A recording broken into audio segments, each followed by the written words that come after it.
un contacto hasta el acto en el cual se está presentando el proyecto de maquinización de Añacuá. Está en uso de la palabra Ángel María Recalde, director paraguayo de Yacyretá. Vamos a abordar probablemente primero el aspecto legal que de repente algunos hoy cuestionan, algo del aspecto técnico y también en su aspecto financiero. Pero antes de iniciar, de abordar lo que es la maquinización del vertedero Añacuá, me gustaría, y con el permiso del presidente de la ANDE, mostrar un poco cuál es la proyección de la demanda en el sistema eléctrico paraguayo para el futuro. Creemos que vivimos en un país donde vamos a tener abundancia de energía eléctrica durante toda la vida, y eso no es así. Eso está comenzando ya a aparecer como una suerte de amenaza incluso para nuestro desarrollo, porque está totalmente comprobado de que aquel país que no tiene energía no puede desarrollarse, y aquel país que se desarrolla requiere de energía. La forma de medir el desarrollo de un país es viendo cuál es su consumo de energía eléctrica. Hay una relación total y absolutamente inelástica entre crecimiento económico y crecimiento de la demanda. Entonces, dentro de ese esquema vamos a mostrar rápidamente, no vamos a llevar más de 5 minutos en eso, en lo que nos espera un poco en el futuro, en lo que hace a la demanda de energía eléctrica. No sé si podemos comenzar.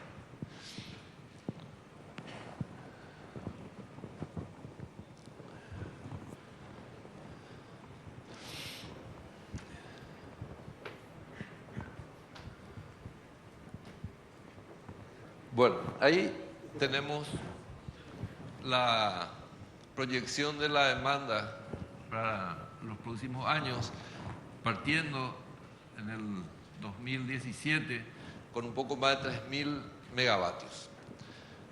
Hoy la potencia total que dispone el Paraguay está en torno de 7.700 megavatios compuestos por lo que es la mitad de Itaipú, la mitad de Yacyretá y por la central Acaragui. Hablamos de 7.683 megavatios.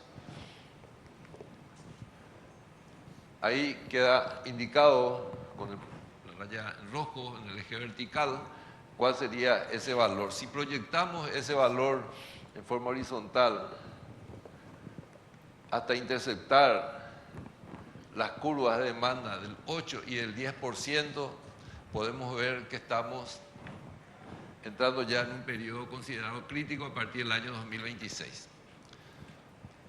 Que se dé un crecimiento en torno al 8% es definitivamente lo esperado, pero no nos tiene que sorprender un crecimiento por arriba del 8%.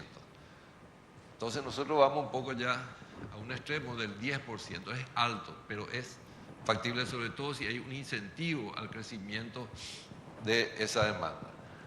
Entonces, si interceptamos la curva del 10%, vemos que en el 2026 comienza un periodo crítico y en el 2029 comenzaría para el caso de un crecimiento del 8%, que es lo más esperado. Bien. Entonces, ¿qué es lo que tenemos que comenzar a pensar realmente, ¿no? Toda la ciudadanía, todos tenemos que preocuparnos por eso, y fundamentalmente nuestra clase dirigente, porque es nuestra clase dirigente la que va a impulsar estos proyectos. Nosotros planteamos para una primera etapa de crecimiento el construir Añacuá, que es un poco el motivo de nuestra presencia de acá, de ampliar la casa de máquinas de la central con 3 unidades adicionales. Después explicaría por qué 3 y no 5, no 10, porque realmente Yacyretá se previó originalmente con 30 unidades, hoy tiene 20.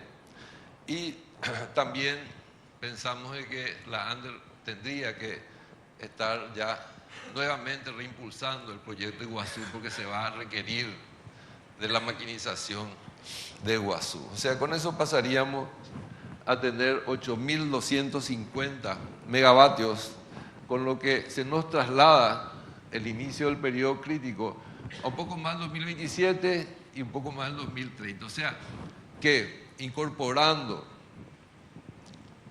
vamos allá arriba, incorporando 568, perdón, a la potencia disponible para el país, lo que hicimos es trasladar el problema 1 año y medio. O sea, acá ya estamos entrando en un periodo donde vamos a requerir 2 centrales a Caraí por año para atender nuestra demanda. O sea, comenzamos ya realmente a crecer y eso lógicamente se va a ir agravando a medida que nos alejemos del tiempo y esa curva comience a empinarse más. Una segunda etapa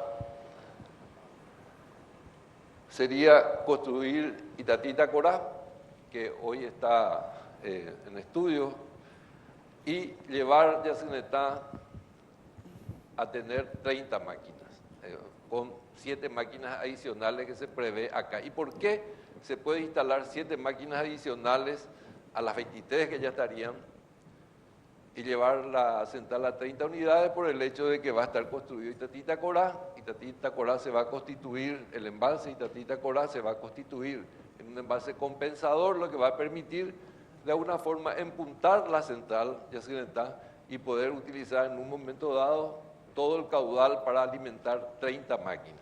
Y eso lógicamente tiene que amortiguarse aguas abajo a efecto de tener variaciones importantes en la altura de aguas abajo. Vamos a cambiar el micrófono. Apaga, no. Bien, en la tercera etapa hablamos de construir corpus y utilizar absolutamente todo el potencial de nuestros ríos interiores. O sea, estamos hablando que tendríamos aproximadamente 12.000 megavatios de potencia disponible para la atención del sistema eléctrico paraguayo y el periodo crítico ahí va de 2031 a 2034. O sea, en el peor de los casos, en el 2034 estamos ya utilizando absolutamente todo nuestro potencial hidroenergético. Ya ahí tenemos que comenzar a pensar, o mucho antes, realmente en el desarrollo de otro tipo de generación de energía eléctrica. Entonces, señores, no podemos ya esconder la cabeza bajo tierra. No podemos estar usando de repente momentos políticos como para oponernos a construir centrales. Tenemos que pensar ya, por lo menos de vez en cuando, en el país como tal y fundamentalmente en las personas que van a ir sucediéndonos en el tiempo. Sobre todo un país preponderantemente joven, la mayoría de los habitantes de hoy van a vivir este problema si no se atiende. Bien, ahora pasemos a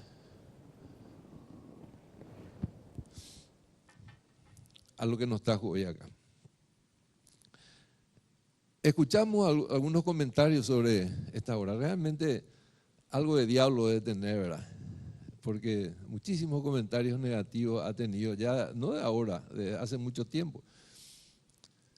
Algunos dicen de que este es un emprendimiento que no debe realizarse porque no se aprobó aún el acta de entendimiento que firmaron los presidentes. En realidad, el acta de entendimiento firmado entre los presidentes no va a pasar por el Congreso. Eso es algo que hicieron, que los presidentes lo suscribieron en el ejercicio de sus funciones como primer mandatario de cada uno de sus países. Eso no va por el Congreso. Sí va a ir por el Congreso el resultado de ese acta de entendimiento, o sea, de lo que se refiere a las notas reversales que va a modificar el anexo C del tratado.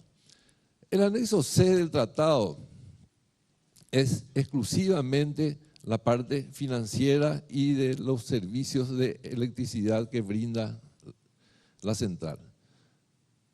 no tiene absolutamente nada que ver con las obras. O sea que en eso que se tiene ahí escrito no se habla, no se consideran las obras. Las obras están en el anexo B. O sea, acá se va a modificar el anexo C, pero no el anexo B. Si bien es cierto, el gobierno puso como condición a la Argentina para poder avanzar con las obras, de que previamente tendría que arreglarse las cuentas, tendría que llevar a la entidad a hacer una empresa que tenga condiciones financieras para el futuro y encarar por sus propios medios la expansión que se requiere. Y eso se consiguió, eso está firmado, está plasmado, es un documento firmado por los dos presidentes de los respectivos países. Entonces, firmado eso, evidentemente ya hubo un cumplimiento de parte de la Argentina de lo que solicitaba el Paraguay, del arreglo de la deuda para poder continuar con las obras. Ahora, que si el Parlamento dice que eso está mal, y bueno, se tendrá que volver a negociar nuevamente sobre el tema, pero la Argentina cumplió lo que le solicitó el Paraguay.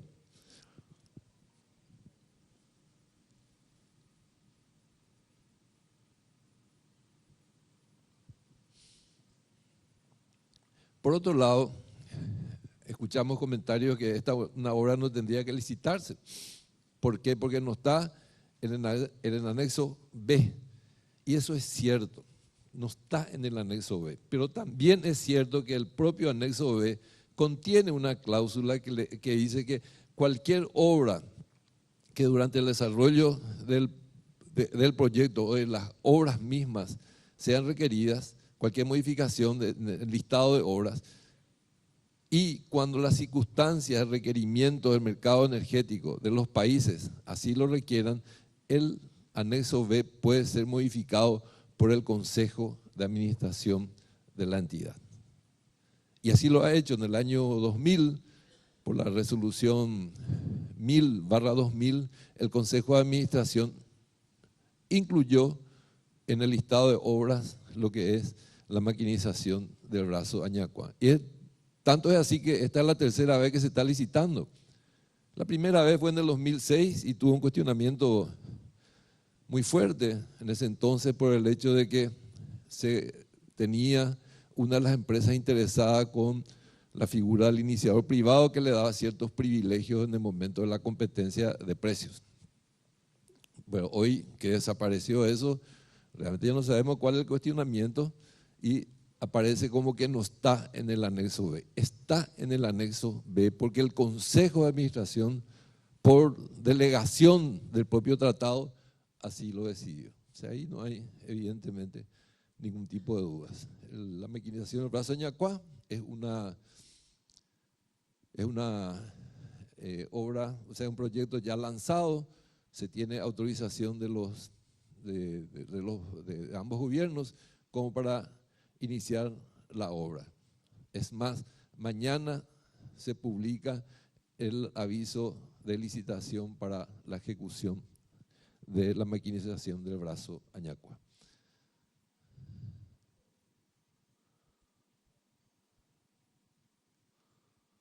Bien, vamos a situarnos un poco en el terreno. Yo creo que la mayoría de ustedes acá lo conocen, pero para aquellos que no, les decimos que estamos en el río Paraná y en presencia probablemente de uno de los ríos más importantes del mundo para la generación de hidroelectricidad.